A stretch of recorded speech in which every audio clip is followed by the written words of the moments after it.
বাংলা সাহিত্যের সংস্কৃতি জগতে ইন্দ্রপতন প্রয়াত বর্ষিয়ান সাহিত্যিক মণিশঙ্কর মুখোপাধ্যায়। বাঙালির প্রিয় শঙ্কর মৃত্যুকালীন তার বয়স হয়েছিল 92 বছর। বয়সজনিত অসুখে ভুগছিলেন দীর্ঘদিন। শুক্রবার দুপুরে বাইপাসের ধারে একটি বেসরকারি হাসপাতালে শেষ নিঃশ্বাস ত্যাগ করেন তিনি। শঙ্করের মৃত্যুতে শোকস্তব্ধ সাহিত্য জগৎ, শোকের আবহ বইপাড়াতেও। বাংলা সাহিত্যের নক্ষত্র পতনের শোক প্রকাশ করেছেন মুখ্যমন্ত্রী মমতা বন্দ্যোপাধ্যায়। না ফেরার দেশে পাড়ি দিলেন সাহিত্যিক মণিশঙ্কর মুখোপাধ্যায়। বয়সজনিত অসুখে ভুগছিলেন দীর্ঘদিন।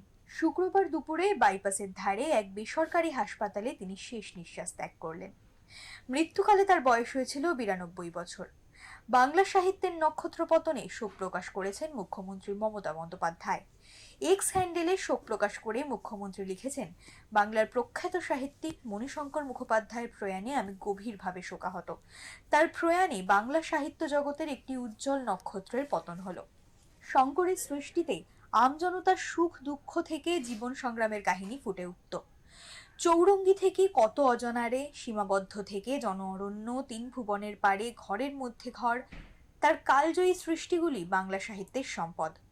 তার লেখনীর আধারে উঠে এসছে সাধারণ মানুষের জীবন সংগ্রামের না বলা কথা, যা পাঠকদের বারবার মুগ্ধ করেছে। শঙ্করের 3টি উপন্যাস নিয়ে তৈরি হয়েছে সিনেমা। এর মধ্যে সত্যজিৎ রায় পরিচালনা করেছিলেন সীমাবদ্ধ এবং জন অরণ্য। অন্যদিকে পিনাকি ভূষণ মুখোপাধ্যায় নির্মাণ করেছিলেন চৌরঙ্গী। শঙ্কর লেখালেখির জন্য অসংখ্য পুরস্কার পেয়েছেন, যার মধ্যে অন্যতম 2021 সালে একা একা 81 জন্য সাহিত্য একাডেমি পুরস্কার। 1993 সালে ঘরের মধ্যে ঘরের জন্য তিনি বঙ্কিম পুরস্কার পেয়েছিলেন। দীর্ঘদিন বয়সজনিত সমস্যায় ভুগলেও বইমেলায় হাজির হতেন নিয়মিত। পাঠকদের সঙ্গে কথোপকথন তার ভীষণ ভালো লাগতো। তবে এবারের বইমেলায় উপস্থিত ছিলেন না অসুস্থতার জন্যই। এবার চিরকালের জন্য অমৃতলোকে পাড়ি দিলেন শঙ্কর। রয়ে গেল তার সৃষ্টি। ব্যুরো রিপোর্ট, ওঙ্কার বাংলা। আজ আমরা কথা বলবো এই বিষয়ে দেশ পাবলিশিং এর কর্ণধার শ্রী শুভঙ্কর দে মহাশয়ের সাথে। প্রথমে ওঙ্কার বাংলায় আপনাকে স্বাগত জানাবো শুভঙ্কর বাবু, এবং তারপরে আজকের একটি দুঃখের দিন অবশ্যই সাহিত্য জগতের জন্য এক অত্যন্ত শোকের আবহ। আজ আমরা সকলে হারিয়ে ফেলেছি আমাদের প্রিয় শঙ্করকে, মণিশঙ্কর মুখোপাধ্যায়। আপনার সাথে একসময় খুব ভালো সম্পর্ক ছিল, অনেক দীর্ঘদিন একসাথে কাজ করেছেন, তার লেখা প্রকাশিত হয়েছে। একজন লেখক হিসেবে আর একজন প্রকাশক হিসেবে আপনার দৃষ্টিতে তাকে একটু দেখার চেষ্টা করব। আসলে মণিশঙ্করবাবুর সঙ্গে আমাদের দেজের সম্পর্ক প্রথম তৈরি হয়েছে 76 সালে, প্রথম বই। কিন্তু তার আগে থেকেই বাবা তার কাছে যেতেন, নানান রকমের গল্প করতেন, নানান রকম পরামর্শ হতো। একটা বই বেরোনোর পরে, প্রকাশ হওয়ার পরে সেটা কিভাবে অনেক পাঠকের কাছে পৌঁছে দেওয়া যায়, কিভাবে একটা বইয়ের দাম কম রাখা যায়, এই বিষয়ে নানান রকমের পরামর্শ তার সঙ্গে হতো আর কি। তো এই 76 সাল থেকে এখনো পর্যন্ত একাধিক বই তিনি যা লিখছেন তার সবই প্রায় আমাদেরকে প্রকাশ করার জন্য দিতেন, এবং তার বই জনপ্রিয় সাহিত্যিক বলতে যা বোঝায় আর কি। তিনি নিজের জীবদ্দশাতেই লক্ষাধিক সংস্করণ তিনি দেখে গেছেন বই বিক্রি হতে। এরকম একজন লেখককে আজকে আমরা হারালাম, এবং সত্যি বলতে কি প্রকাশকের কাছে আমার মনে হয় যে আমরা তার বই একের পর এক প্রকাশ করেছি, এবং তিনি আমাদের কাছে ছিলেন একজন মহিরুহ আর কি।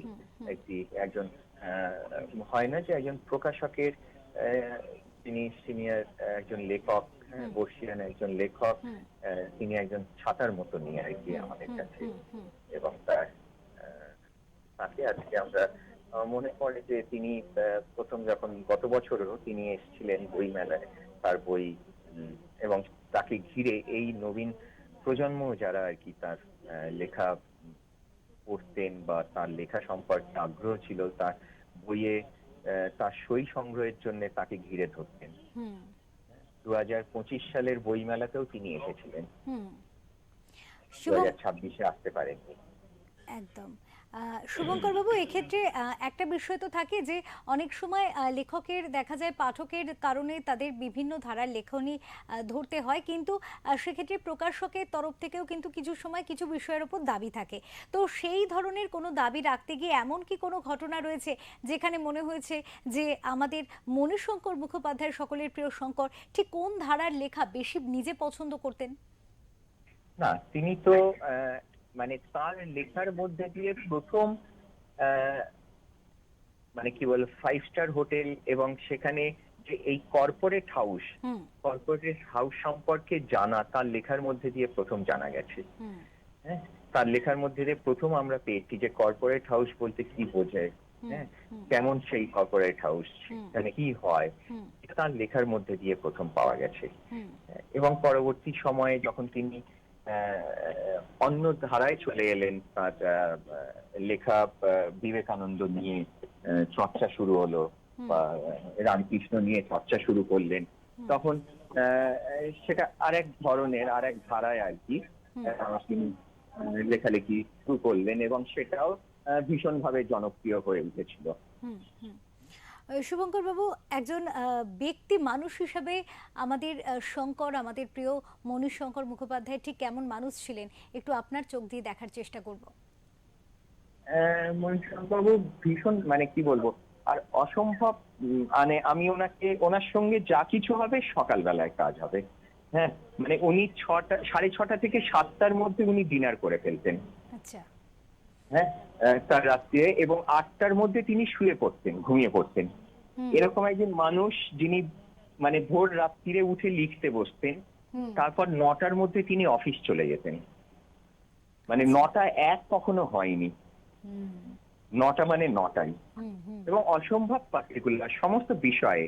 এবং এই মানুষটা আমার কাছে, তার কাছে যেভাবে কি বলবো, যে হয় না যে একজন প্রকাশককে যেভাবে গাইড করেছেন, যেভাবে তাকে, মানে আমি তার কাছে যেভাবে গাইডেন্স পেয়েছি এবং যেভাবে শিখেছি তার কাছে, হুম হুম যে হুম একটা বই তো বের করলাম, কিন্তু সেই বইটা কিভাবে পাঠকের কাছে পৌঁছবে, হুম কিভাবে একটা বইয়ের বিজ্ঞাপনের ভাষা তৈরি হতে পারে, কিভাবে হুম বিজ্ঞাপনটাকে সাজানো হয়। হুম হ্যাঁ, যাতে যাতে সেই নামটা চোখে পড়ে, এগুলো ওনার কাছে শেখা আমার। হুম হুম হুম অনেক ধন্যবাদ শুভঙ্কর বাবু, অনেক ধন্যবাদ। আপনার সাথে কথা বলতে গিয়ে আজকে সুন্দর করে স্মৃতিচারণা করা হলো।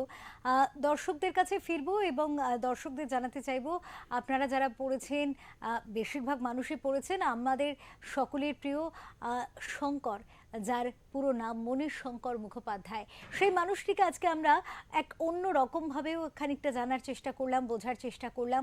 একেবারে অত্যন্ত ডিসিপ্লিনড লাইফ লিড করা এই সুদক্ষ লেখক আজ আমাদের মধ্যে থেকে চলে গিয়েছেন, কিন্তু সর্বতোভাবে আমরা ব্যথিত, আমরা মর্মাহত।